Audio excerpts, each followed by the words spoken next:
নমস্কার, কলকাতা টিভি ডিজিটালে আপনাদের স্বাগত জানাই। গত দুদিন ধরে সমাজ মাধ্যমে একটি বিষয় নিয়ে অত্যন্ত একটা বিতর্ক তৈরি হয়েছে। কারণ প্রাক্তন ত্রিপুরার রাজ্যপাল তথাগত রায় গত দুদিন আগে একটি টুইট করেছেন, যা নিয়েই কিন্তু রাজ্য রাজনীতির পাশাপাশি সমাজ মাধ্যমেও তোলপাড় হচ্ছে। সেই এক্স হ্যান্ডেলে যে টুইটটি তিনি করেছেন, সেখানে তিনি যে বক্তব্য রেখেছেন তা নিয়ে কিন্তু যথেষ্ট জল্পনা তৈরি হয়েছে।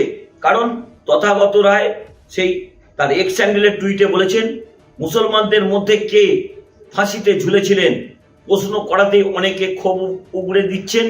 যারা দিয়েছেন তাদের ভাষাটা বাংলা হলেও নামগুলো আরবি, অতএব বোঝাই যাচ্ছে যে তারা ধর্মে মুসলমান, অতএব তাদের ক্ষোভ হওয়া অস্বাভাবিক নয়।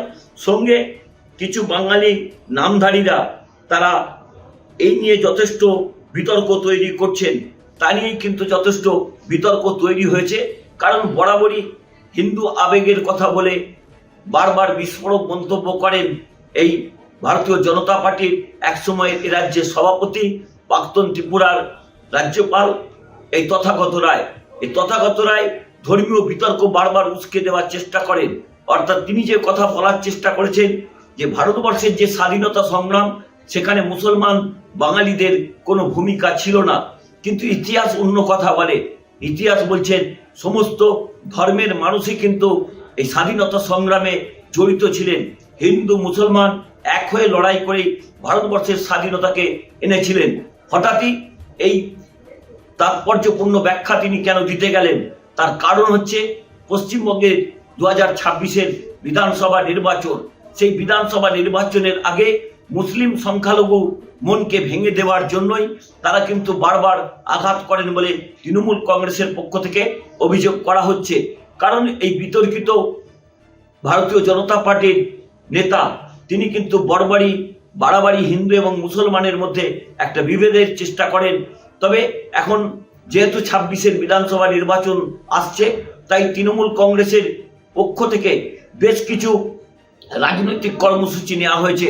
তবে এই তথাগত রায়ের যে মন্তব্য, তা নিয়ে কিন্তু শ্রমিক ভট্টাচার্য কোনো বক্তব্য রাখতে চাননি।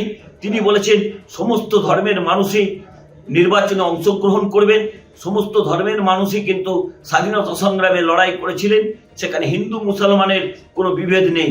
কিন্তু বারবারই এই তথাগত রায় সংখ্যালঘু মুসলিম সম্প্রদায় এবং বাঙালি মুসলিম সম্প্রদায়কে বারবার আক্রমণ করার চেষ্টা করেন। অর্থাৎ তিনি বেশ কিছু তথ্য সামনে আনার চেষ্টা করেছেন, বেশ কিছু পরিসংখ্যান তিনি সামনে আনার চেষ্টা করেছেন। সেখানে বলছেন যে 68% হিন্দু নাকি এই স্বাধীনতা সংগ্রামে প্রাণ দিয়েছিলেন এবং বাংলাতে প্রায় 6 থেকে 7 জন স্বাধীনতা সংগ্রামী যারা প্রাণ দিয়েছিলেন বা ফাঁসির ঝুলিতে প্রাণ দিয়েছিলেন, তারা সকলেই কিন্তু বাঙালি। অর্থাৎ সেখানে তিনি আশফাকুল্লাহ খানের নাম কি ভুলে গেলেন, তা নিয়েও যথেষ্ট প্রশ্ন উঠছে। এবং অত্যন্ত গুরুত্বপূর্ণ যে সেলুলার জেলের যে কয়েদিদের হিসাব রয়েছে যারা স্বাধীনতার জন্য প্রাণ দিয়েছিলেন, সেই তালিকা খতিয়ে দেখলে পরিষ্কার হবে যে হিন্দু মুসলমান সমস্ত ধর্মের মানুষই কিন্তু ভারতবর্ষের স্বাধীনতার জন্য প্রাণ দিয়েছিলেন।